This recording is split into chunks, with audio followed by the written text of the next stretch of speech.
This is He Knows His Sport, bringing you that heat and that fire. All right, y'all. We're going to sit here and we're going to talk about LeBron James once again because I'm in running back mode and I'm going to keep the foot on the what? On the next. I keeps the foot on the what? On the next. Here's the thing, man. When I sat here and I talked about LeBron James, I ain't even talk about all this other stuff. I talked about basketball-wise.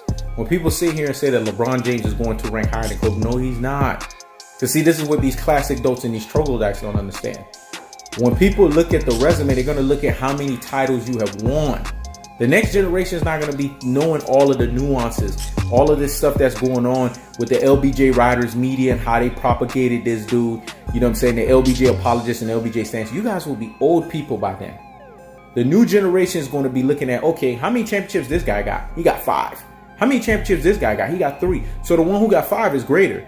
Because that's how casual fans, that's how fans that are not into the sport, because they outweigh those who are what we call true and rare purist NBA knowledge folks. They outweigh us. Most fans are casual fans of any sport. Most fans are fans that don't really follow sports. They just follow whatever anybody tells them because they're brain full of mush and brainwashed dodo heads. Hence the name dodo heads. They are beguiled, betwixt, bamboozled. You know what I'm saying? They've been fed, force-fed down a certain narrative.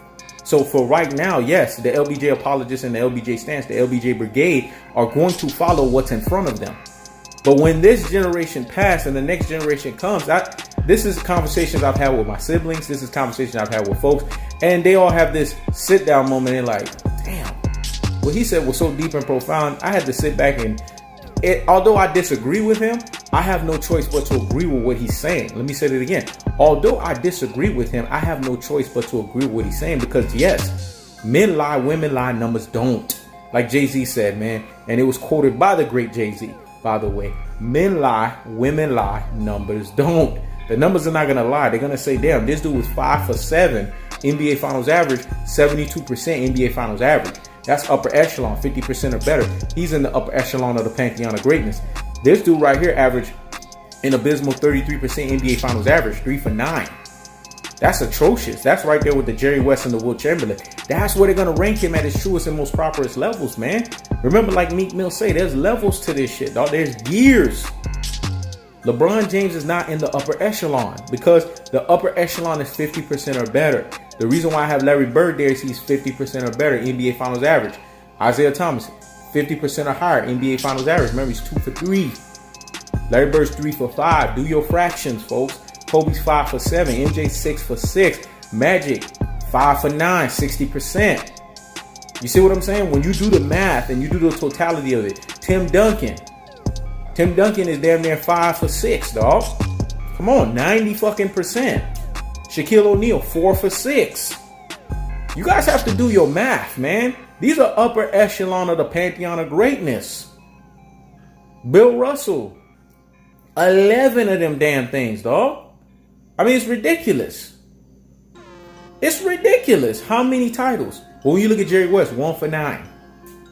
You know what I'm saying? When you look at Will Chamberlain, 2 for 9. LeBron James, 3 for 9. They all got that 9. That's abysmal numbers, folks. So we can't sit here and be dodo heads. We can't sit here and be brain full of mush and brainwashed followers. So it's not about me. It's not about you.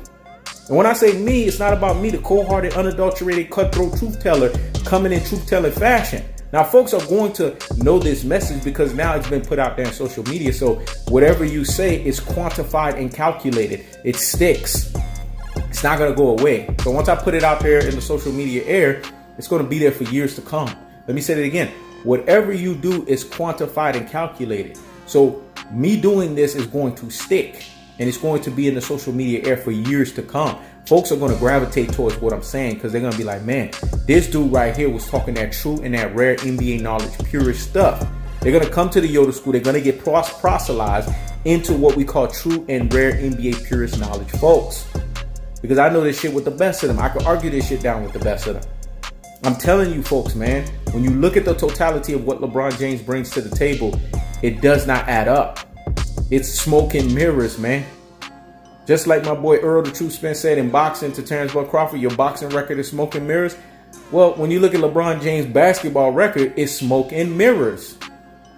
There's a lot of loops and there's a lot of holes. There's a lot of, you know what I'm saying, peaks. There's a lot of valleys. There's a lot of hillsides. There's a lot of lumps in his NBA record.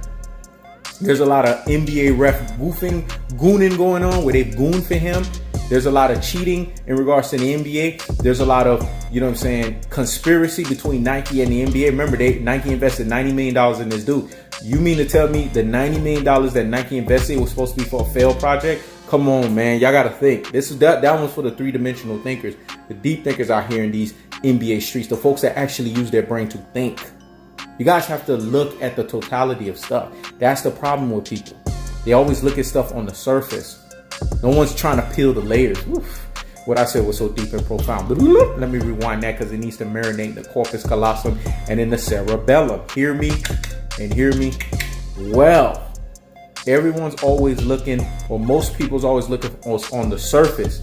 They're not trying to look beneath and peel the layers. The deep thinkers, the three-dimensional thinkers out here in these NBA streets do shit like that. They peel under the layers. They try to search, you know what I'm saying? Because they try to show themselves approval. Because they want to show you that they study this stuff with the best of them and they understand the totality of it. When you look at LeBron James' record, you see a guy that is not clutch. You see a guy that hates going to the free throw line. Look at his free throw percentage, it's atrocious. You see a guy who's always, quote unquote, trying to make the best play to hide the fact that he is not clutch. He has no killer instinct DNA in him. You see a guy that has teamed up with some of the greatest teams just so that he could give you more finals losses than finals wins. Oof. Man, I just went for the jugular. LeBron James went and teamed with some of the greatest teams just so he can have more finals losses than he can have wins. And this is the guy that's the greatest player of all time. This is the guy that's leapfrog past Kobe Bryant. This is the guy that's greater than Michael Jordan. Come on, man. LeBron James, the LBJ Apologist, the LBJ Stans, and the LBJ Brigade. You get the biggest what? Higgity hush of the fucking day. This is He Knows the Sport. Checking out.